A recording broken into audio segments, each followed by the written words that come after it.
My name is Charlotte Ainsley, and I am delighted to be the moderator for this next panel. I have been working with FOSI for about a year, so I am a European policy consultant. I didn't manage to make it to London last year because of the train strikes, ironically.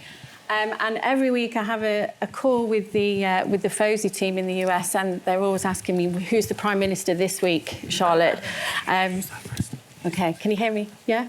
I'm delighted to work for FOSI. It's been fantastic over the last year. I did make it to Washington, though, so that had to be a good thing. So thank you to Google for hosting us today. I am going to hand over to my panel to introduce themselves, and we're going to talk about well-being, so talking about both the positive aspects of children's well-being online and also some of the negative aspects as well. So Tammy, I'm going to hand over to you first to introduce yourself. I know you introduced yourself this morning, but please introduce yourself.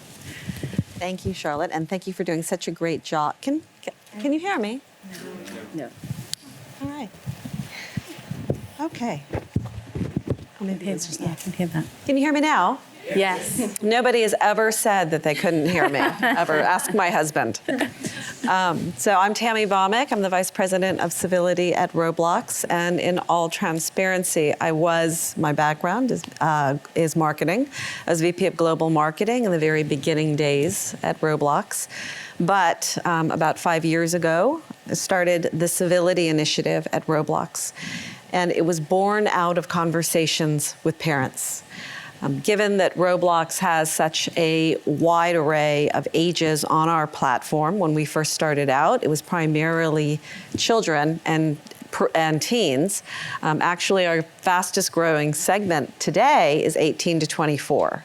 So we are aging up our platform as we introduce new areas of opportunity, such as entertainment, fashion design, concerts, et cetera, that are drawing an older audience. That said, with my conversation with parents, it was more about how much they didn't understand, how much they didn't know, how they felt that their children were so much more advanced than they were. And I realized that there was an opportunity and a responsibility that we had to help close the generation gap in terms of knowledge. So I now head full-time. I've left marketing behind, never to go back. And I'm focused in the area of civility at Roblox, which means that we focus on developing global partnerships with NGOs, thought leaders, academics, researchers, clinical psychologists on children and teens to be able to advocate internally and to educate our product people and our engineers about how to create safer places for people of all ages to connect with one another. The other thing is creating materials for education materials via podcasts, materials to educate parents to hopefully close that gap. Thank you. Hi, everyone. My name is Mindy Brooks, and I lead Google's Kids and Family Product and Engineering teams here at Google. My background is actually in child development and child development research. So I came into the industry through Sesame Street, Netflix, to name a few. And here at Google, really working on how do we build great products for kids that includes foundational child safety practices and protections, and really thinking about the whole child from 0 to 18, and how do we really think about making sure that we're building right protections for children. So thrilled to be with you all today, and thank you to my fellow panelists. Hi, everybody. My name's Anya Lynch, and I'm the CEO of the National Parents Council here in Ireland. We have kind of a double remit. One, we have a remit for supporting parents, and then our second remit is around advocacy and representation of parents. So I suppose in both of those remits, we support parents around their children's safety online. We have a helpline where parents can call if they have concerns, and we also have training supports for parents where we would go into schools around the country and do training events for parents around keeping their children safe online, to be very focused on the parenting aspects rather than the technology aspect. But also then we would have our role in terms of advocating for parents and being the voice of parents in terms of changing policy and legislation. We're firmly rooted in the education sector, but we're also part of the Safer Internet Centre in Ireland, which is a group of organisations, the ISPCC, ourselves, Hotline, and Webwise, and the Department of Justice, and collectively we try and provide services and supports for the Irish population around keeping safe online. Thank you. Hi, I'm Andy Shabilsky.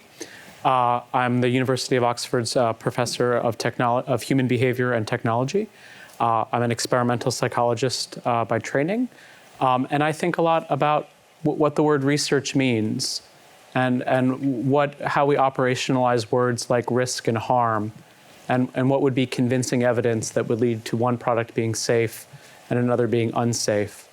Or what are the windows of developmental risk and resilience, and what does a healthy trajectory look like in families and in childhood with technology.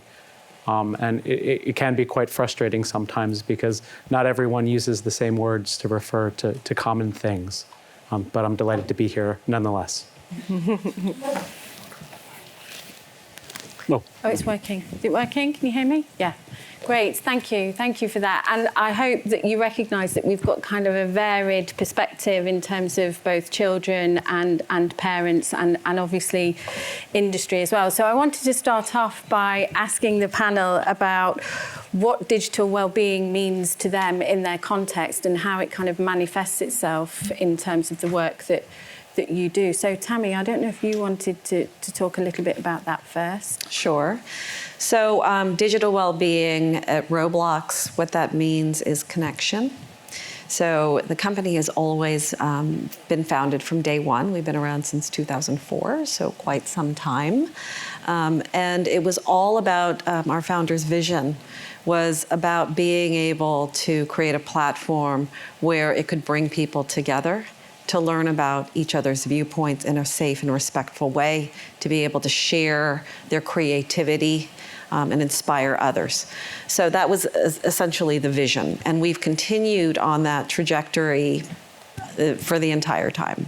And it's what is sort of our North Star and where we take all of our inspiration in terms of development of our features, our technology, and the involvement of that. And so, but safety and civility are the number one priority because the belief is you can't be creative, you can't connect with others, you can't be safe to express your opinion if you don't feel safe. Yeah. And so we are constantly trying to innovate, and innovate is the key word. Yeah. To try to figure out how to do that in a very, very balanced way with safety and civility being forefront. So one of the things that we, ensure is that we have all of the moderation, we have all of the customer service, we have all of the AI, machine learning filters that layer upon layer. We have thousands of moderators like Google, like all of these are our counterparts. But I believe that where our success lies is it's not just product innovation, which is important. It is education for our users. It's education and access for parents so that it's not so scary. Trying to encourage them to get into the platform, be with their kids as they're moving through Roblox so that they can understand if they see something that's not right for their family, they can use the parental controls, et cetera, to be able to modify the access and talk their children through any sort of situation that might occur that helps their growth. We also believe that access is critical. We often liken it to, driving a car. You don't just throw your kid in a car and give them the keys and say, go at it, right? The internet has to be looked at similarly, where you need to be able to give them the tools in order to thrive. And it's building a muscle When you are crossing the street, when I was little, my parents would take me to the corner and teach me how to look both ways. And in the UK, I take my life in my hands because I look at the wrong way. Yeah. But, I've built that spidey sense, that muscle. So now as an adult, I walk up to the street corner, I don't even think about it, and I automatically go like this. Yeah. For the internet, for our kids, we need to be able to build that same muscle.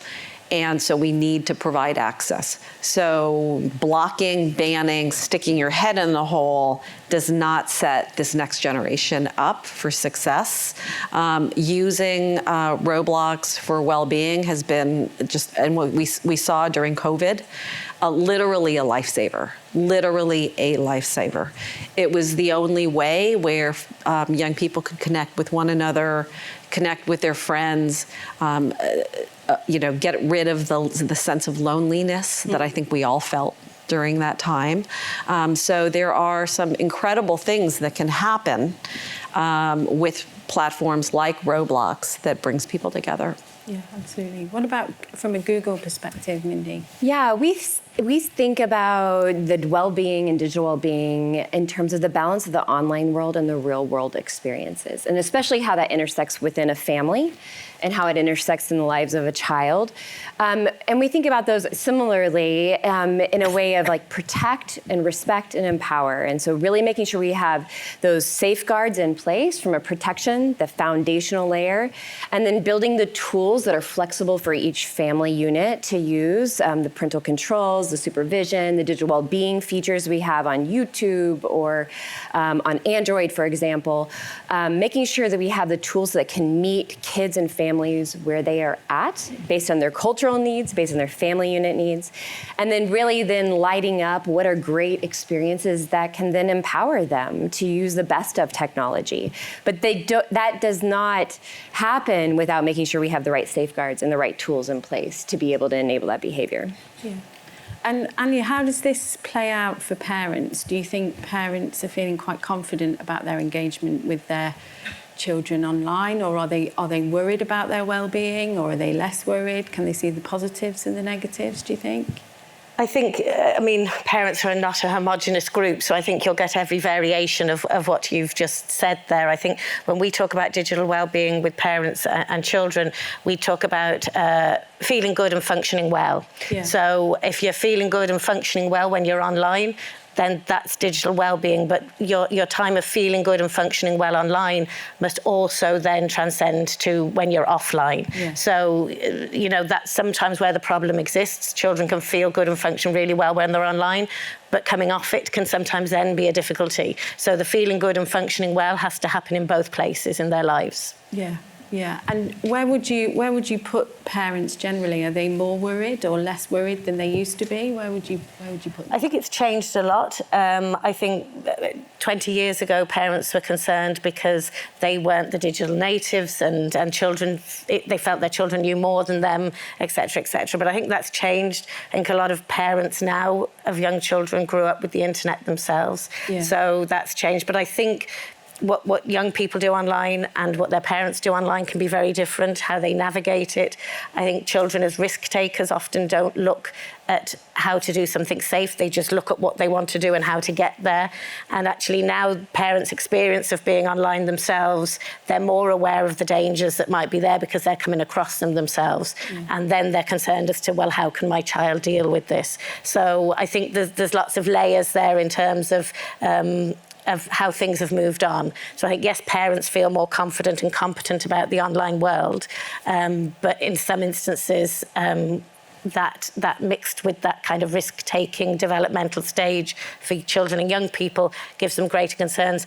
And can I say that's in the real world too? Do you know that there's similarity between, so we know that as children get into their teenage years, parents get more and more concerned about their safety because they're aware of the risks and they're concerned about their children's decision-making around those risks. Yeah. So I think that's a positive, because I think if parents can understand that, they can understand that they have the parenting tools in their, I suppose, in their remit already that they can apply to their children online. Yeah, absolutely. Thank you. And Andy, what about your work? I mean, your work is focused on this area. Yeah, so I think digital well-being, it needs to be unpacked a few different ways in order to make sense of it, because it is quite a systematic or systemic thing. I think the most important place to start is to understand that there is a difference between what we might call, well-being, kind of a positive space, generally a non-pathologized space, the space of the worried well, where kind of scary things happen and you build the type of muscles that Tammy is talking about, kind of in a building resilience and building strength kind of way. This is kind of 0 to 100 as you develop normally. And then when we talk about digital well-being, sometimes we talk about mental health. We talk about something quite a bit more serious. We talk about something that is kind of that 0 to negative 100. We're talking about people, young people in particular, who are in a really rough spot, who really do need critical support to function and to develop in ways that we as parents or we as citizens would really like to see and need to see them being supported. And so you can think of both forms of digital well-being, both the worried well, but also young people in crisis as one side of the equation.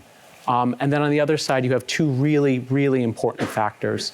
The first is the structure of the environment or environments that young people are inhabiting, the kinds of incentives, the kinds of ways they may be pushed around or drawn to an online context or a real world context, and understand how that interacts with individual factors and family factors for that young person, the kinds of resources and opportunities that they have kind of available to them, both internal and external.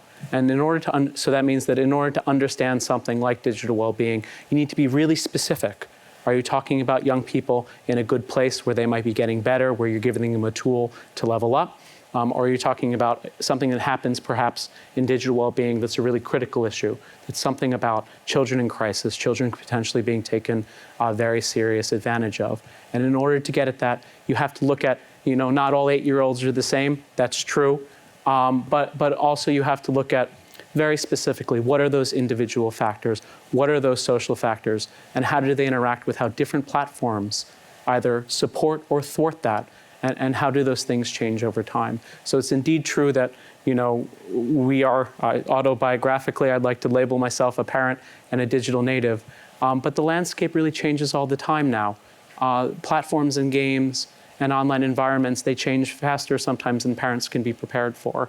And so being realistic about how you break down digital well-being and what you're talking about in terms of individual contextual factors and what type of well-being you're talking about is critically important. And through your work, Andy, have you managed to identify some specific factors that affect children's digital well-being?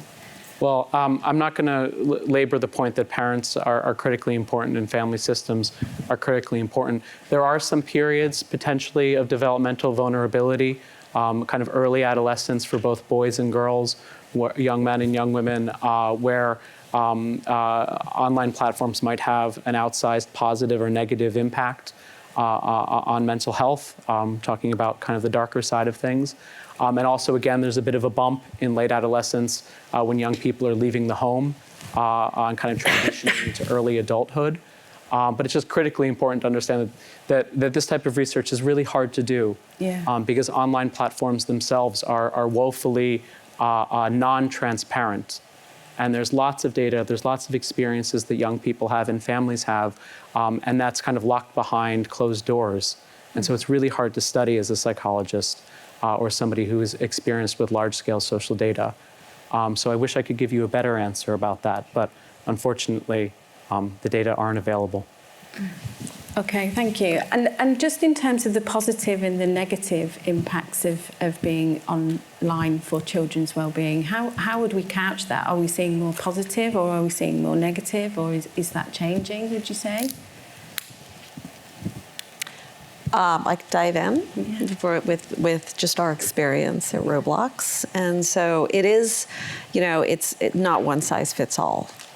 And so what we do see is, I think we don't think of ourselves as a social media platform in any respect. product. So we're a little bit different than some of the other platforms that are out there. We're 100% user-generated content, so our young creators and developers are creating the experiences. And so recently, though, a lot of brands have found these developers to create experiences. So, we take a stance where we are actually sitting back and watching this amazing ecosystem develop in front of us. So one of the examples that I like to point to is meditation and with well-being. And there is an exercise company called Alo Yoga. Maybe some of you have heard of it. But Alo Yoga created this experience about the importance of meditation. They created this amazing, beautiful place, and what we found were millions and millions of young people going in and meditating for the first time. And the feedback and the comments was incredible. There were a lot of kids who said, one kid in particular that stands out for me said that my parents are in the middle of getting a divorce, and they're constantly arguing. And I'm so stressed out. But I found this experience. I've never meditated before, and I've learned that it calms me. And when I hear them screaming at one another, I go into the experience, and I feel a sense of calm. And so when we talk about the immersive experiences and technology that can help well-being, this one of the examples of many that I can point to, that I think that there is hopefully an optimistic future where experiences can be built that can help train, can help educate, and help provide those empowerment tools to lend the hand to teens to be able to help themselves. Yeah, absolutely. Yeah. What about from a Google perspective, Mindy? I think what we hear in our research, and I'm always curious to know what Andy says since he's really the one that does some great research here, is it's really such a push-pull. There is some major benefits to technology that then have downsides to technology. And we have to have a nuanced conversation around digital well-being and making sure we put in the right safeguards as well as empower the best experiences, which are kids have access to technology. They can get information at their fingertips. They can learn about things that they were never able to learn about. And that's a benefit, and we hear that very consistently. But it's also making sure that we have protections in place because it is that push-pull, nuanced conversation around digital well-being. Yeah, and there are lots of opportunities for young people to explore their sexuality, for example, in the online context. Yeah. What's our view around the role of kind of legislators in kind of mandating? I know the Surgeon General in the US has put out a writ about the amount of time that children should be online, and that we are doing a social experiment with our kids. Andy, do you have a view around that, about whether that is the role of government and regulators to kind of get in on that discussion? Yeah. Well, I strongly support the idea of there being the equivalent of an e-safety commissioner, like Stephen was talking about, for the sake of coherence. And our team at the OII contributed to that report directly, the Surgeon General Vivek's report. I don't know, I think something really curious is happening right now, which is almost a race to solutions to the problem of digital well-being before the basic phenomena is understood or it's defined. I'm very happy that in the UK it changed from online harms to online safety, mostly because I prefer positive framings. But I'm deeply concerned with what's happening in the United States right now, partially because it's a partisan exercise, in my view, to address kind of making the online world a more vibrant and safe and wonderful place to be. But because the solutions, they're not connected to diagnosing the problem successfully. There's no reason to think that nearly anything that's being proposed will work. It's akin to us wanting to come up with cures for a disease when we don't understand its cause.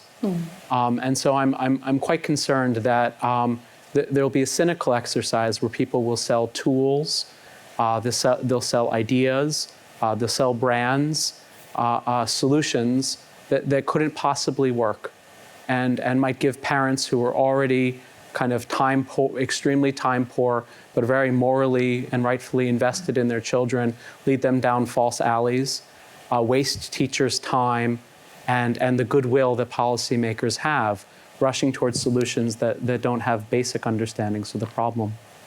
What about parents, and from your perspective, do you think they would welcome this kind of interruption from government and regulators in this space? Or? I think a lot of parents would. I don't think that necessarily means it's right.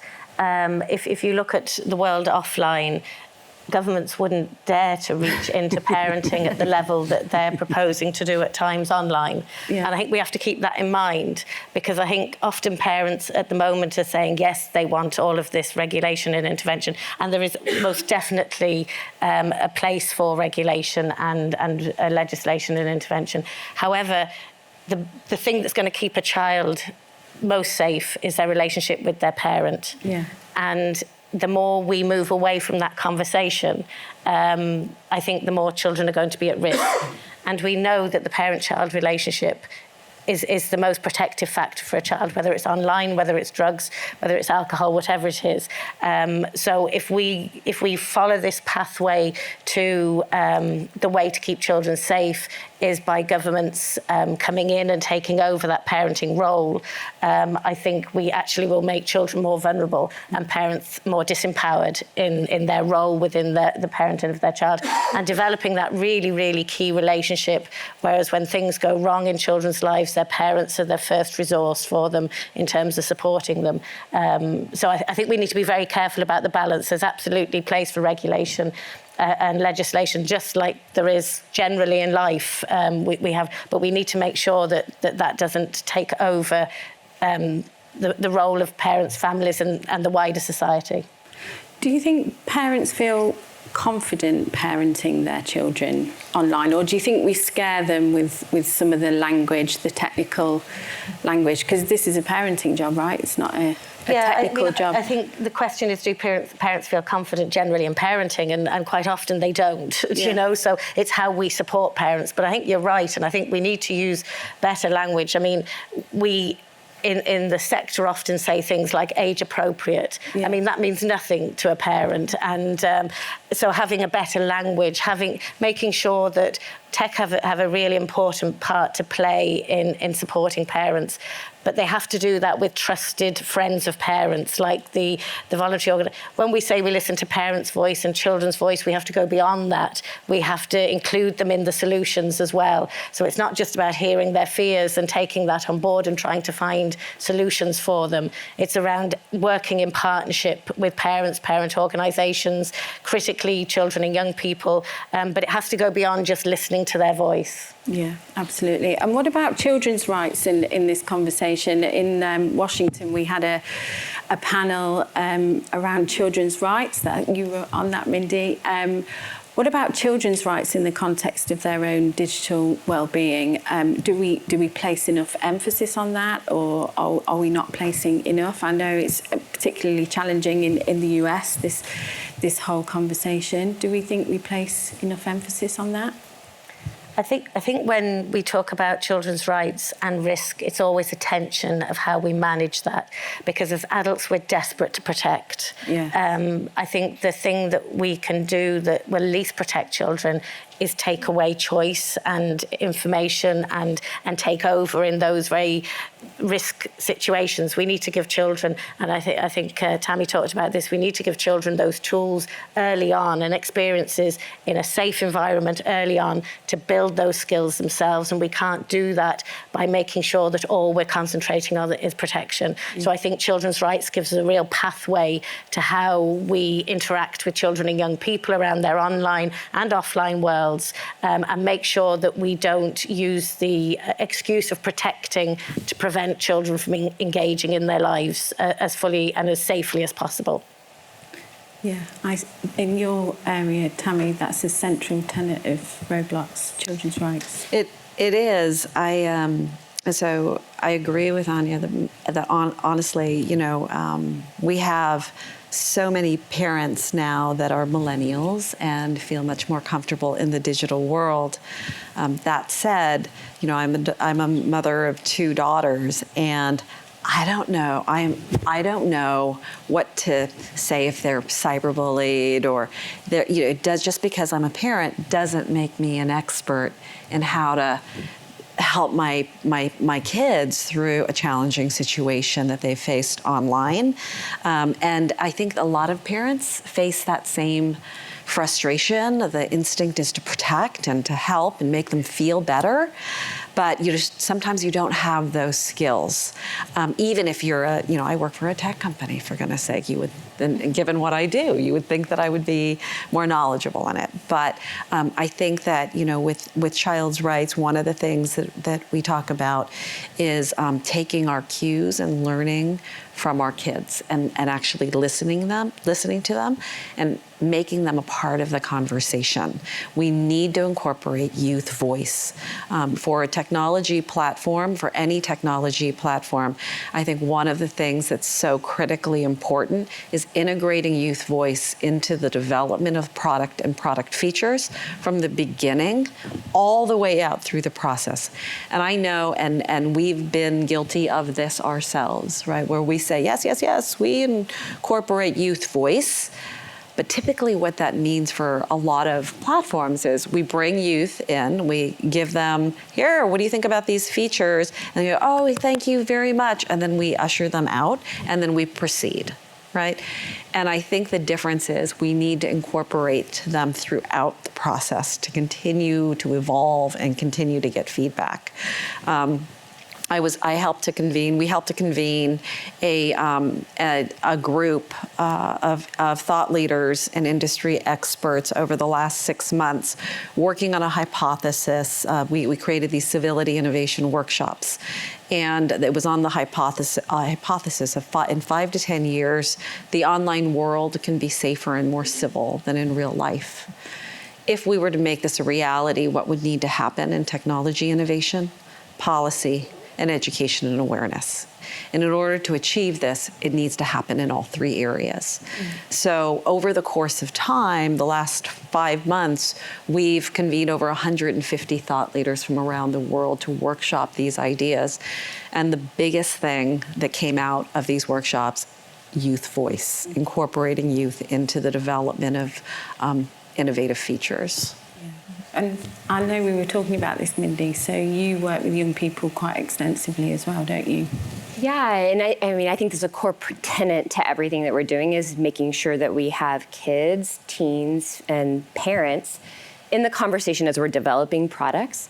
One way that we have pushed on this is providing a free material called Be Internet Legends, where we've worked with kids to design these digital literacy type of guides for schools, for educators, for parents, and we're continuing to evolve that over time. So that's one way we want to give, as I call it, the training wheels for young kids to be able to start having these conversations, as well as for parents and teachers to know how to answer these type of questions that we all start Googling as soon as we get that. Another area is how do we really partner with nonprofits and other folks that are doing incredible work here, they're parenting organizations, and make sure that as a platform, we are a megaphone for that we are helping users find those resources in a way that can benefit them. And so within our parental control offering, Family Link, we have an entire tab where we are spotlighting content from FOSI and a number of other third parties, such that we know parents go there and they're asking these types of questions. How do I deal with my child being cyberbullied?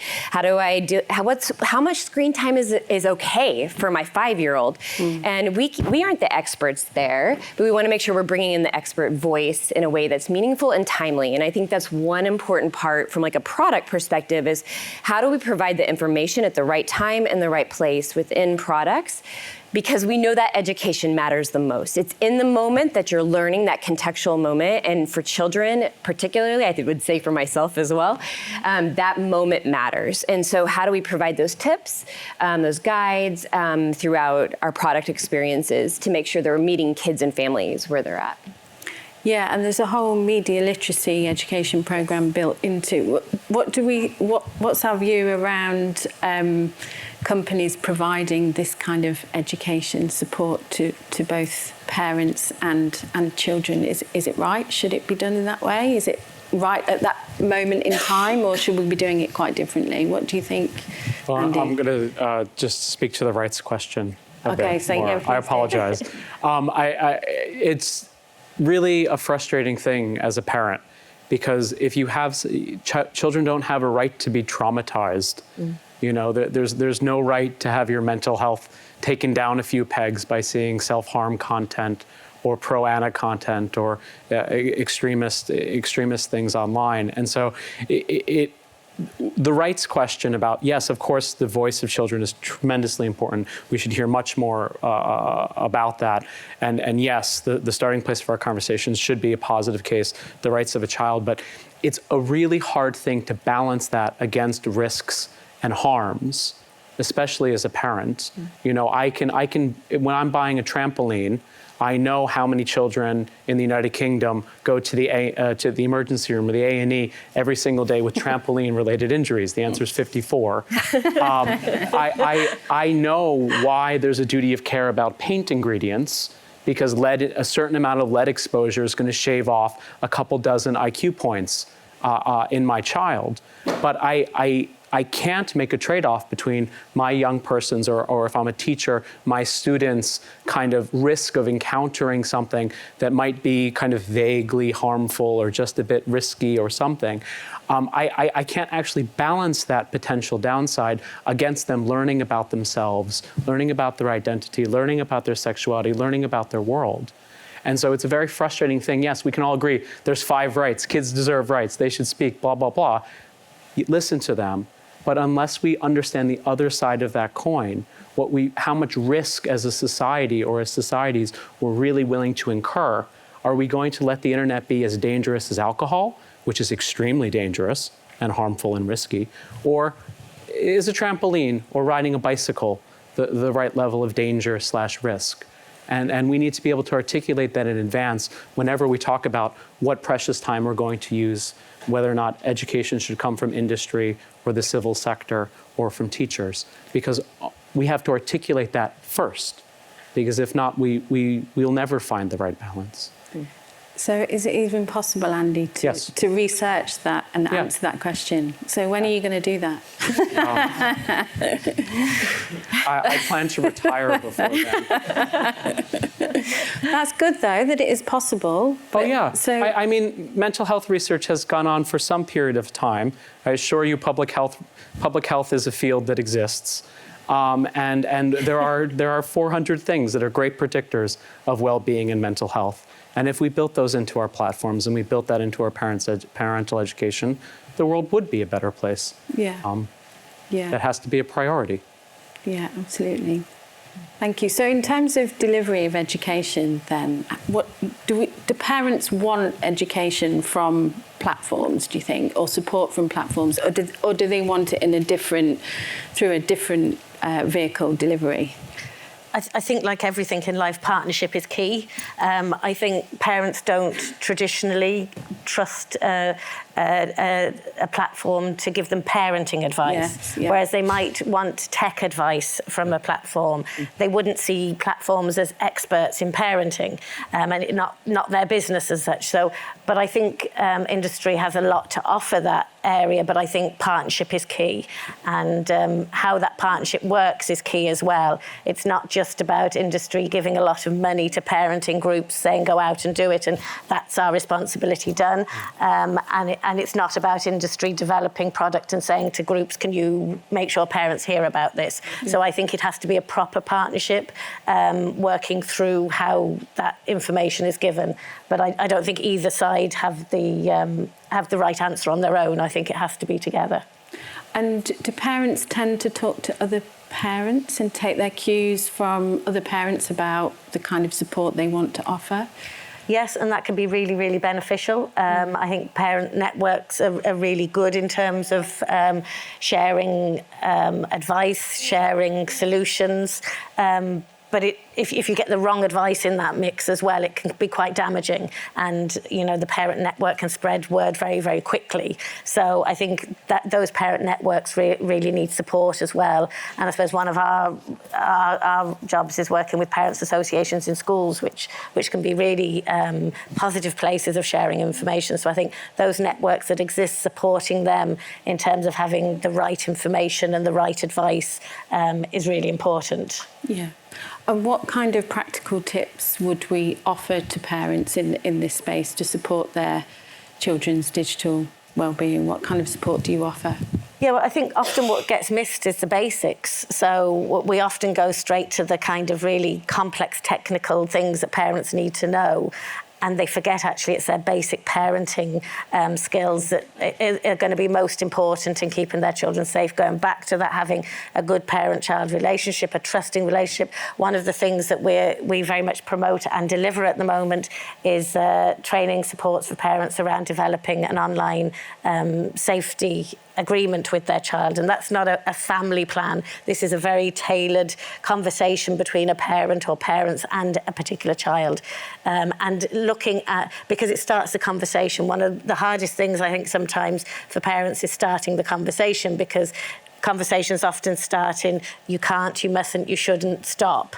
Whereas we need to start conversations positively so that when a parent walks into a room, a child isn't suddenly straight away feeling guilty and having to think, how long have I been online? They're going to tell me to get on. It should be a positive conversation. I think when you're starting that conversation around online agreement and starting to talk with your child about what they like doing, why they like doing it, who they like doing it with, what are the games they play, it changes the whole dialogue. And I think starting from that point of view and then hearing from the child what are their concerns about being online. Quite often parents' concerns are, you know, that kind of online stalker, you know, the grooming, all of those things. But a child might have very, very different concerns and real concerns about what somebody thinks at school or the fact that they're not on an app or something. And it's really causing them a lot of stress. So I think even having those conversations, opening the dialogue, negotiating a plan with consequences where the child is invested in it is a really important starting place. Yeah, absolutely. And we see that all the time. This is exactly what we hear at Roblox, is exactly that. You know, when they go in and they actually play, like, show me how to do this. I'm like running into walls, I don't know how to do it. It opens up conversations that, you know, even that has nothing to do with Roblox, but just general conversations like the riding in the car. You get the most information out of your kid when you're driving to the grocery store with them. So we definitely believe that is the case.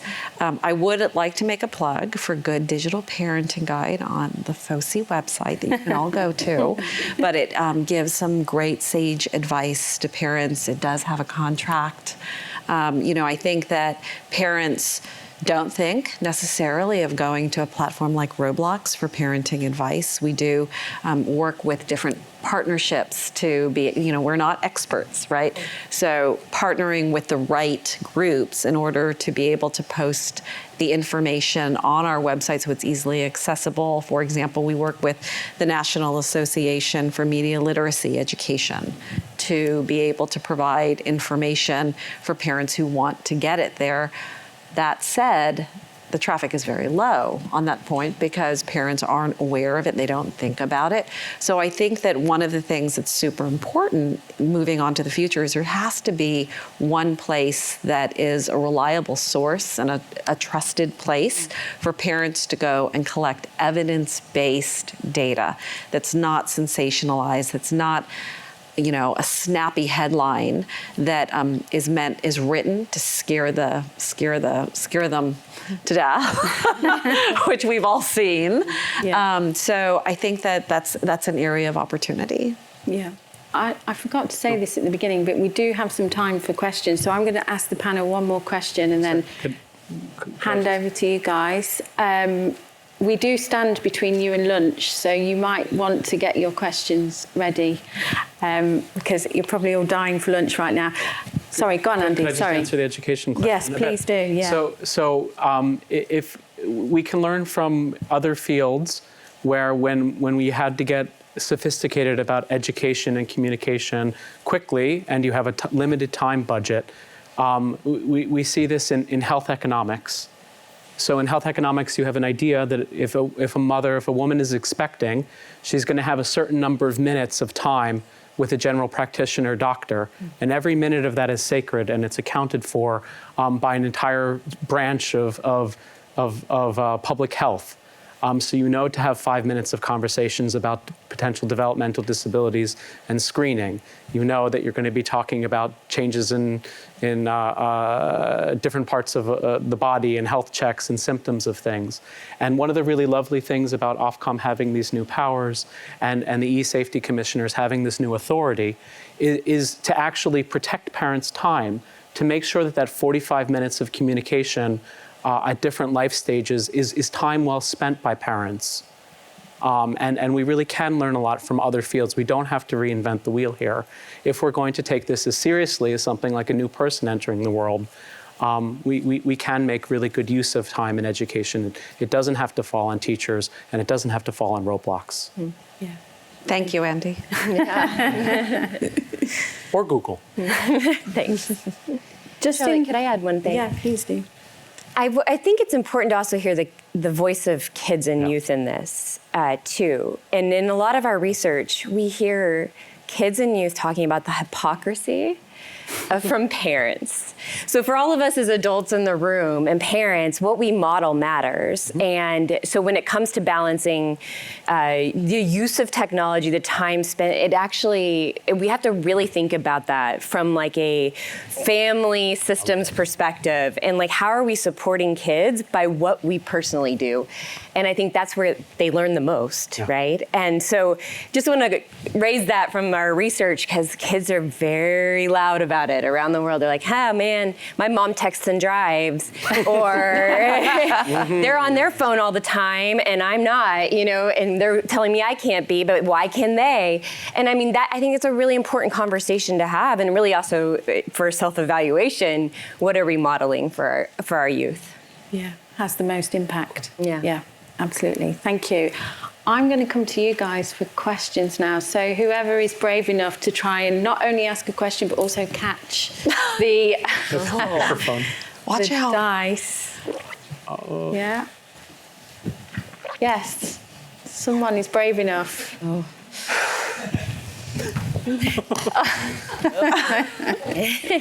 Throwing it. Thank you. What a fascinating panel this is. I have one question to ask. We're talking about literacy for parents and kids. I wonder, what about the literacy for the product designers and software engineers and data analysts and AI developers? To say, okay, we understand that if you promote content that, if you surface content that promotes suicidal ideation, self-harm, eating disordered behavior to children, and in fact to anybody, but particularly to children, it's likely to have a very negative impact. So therefore, the parameters of your AI that you develop should recognize the age band of the kid, whether it's inferred or verified or whatever, and therefore not surface that content. Your abuse management systems are the mechanism by which the business understands the risks that kids are encountering. To what level is there a discussion internally to say, let's intelligently analyze that data from that, and then try and leverage that to create safer environments for kids, and to signpost those kids that are struggling to the appropriate sorts of mental health and well-being support that they might need.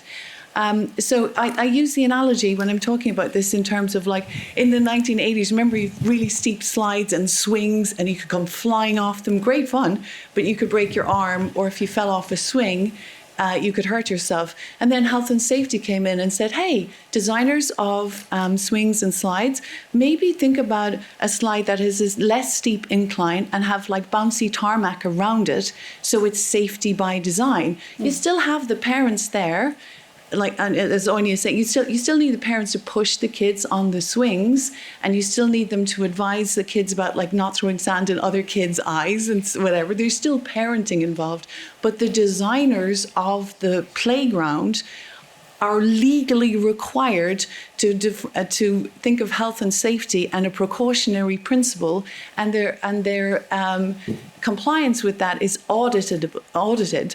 So I would just like to ask the panel, I'm sure Loda, Tammy and Mindy and stuff, there's a lot of this thought going on internally.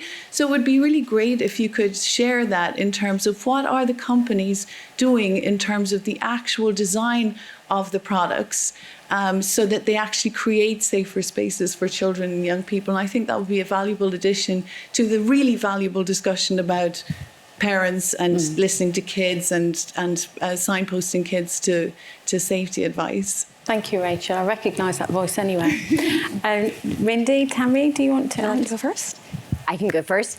So, I mean, this is such a great question, and it's also very near and dear to my heart. I think one thing I want to start with is, first thing, as a company, recognizing children and youth are different, and that there are ages and stages developmentally, and we need to be designing for them across those ages and stages. So that's the first thing, which means policies in place, trust and safety folks, some in this room here today that are working actively on how do we implement our policies that are different for a 3-year-old versus a 10-year-old versus 16-year-old, and having that nuanced product understanding.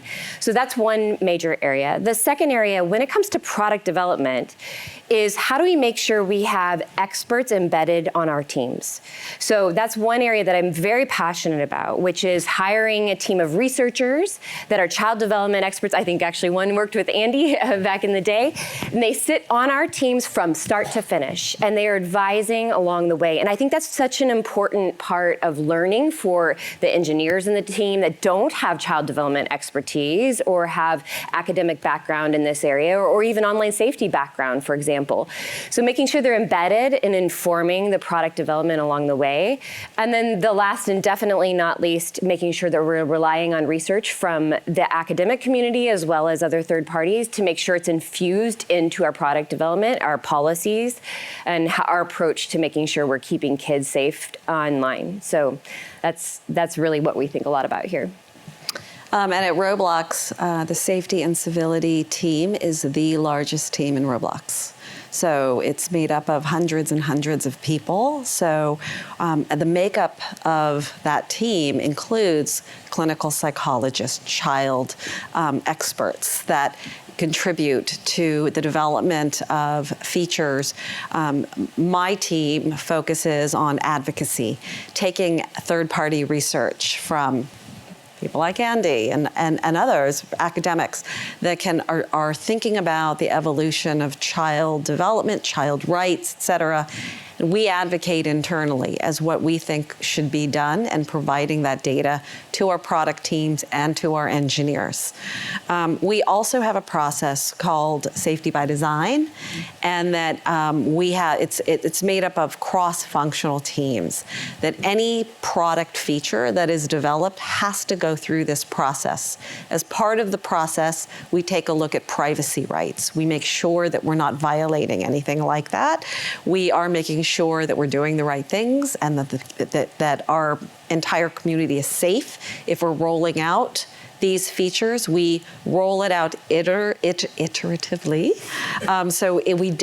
We typically, and it's different from a lot of technology companies who have to have a product feature where it's tied up in a bow, everything, and they just like ship it out there. We actually iterate, and we put it out there, we learn, we roll it back, which to our marketing team is very frustrating. But then we roll it out a little bit more, we iterate, we roll it back, and we continue to improve. So, it is a top priority for us, and we have systems in place. We also have a safety advisory board made up of organizations outside of the company that we present to as part of the Safety by Design process, where we get third party, just making sure that we're hearing from everybody and taking a look at all sides. So we have a very systematic process that incorporates the child. Thank you. I'm being given a kind of timeout sign. I know do we have time for a couple more questions? One question? Okay. Yes, thank you. Thanks very much. Interesting discussion. I wanted to ask about that challenge between, acknowledging, yes, this is primarily a parenting issue, and supporting, you know, the child online is very much the parent's domain, but that job has been made a lot harder by the fact that the services that children are using are designed to hold their attention for as long as possible, to have them engage and connect.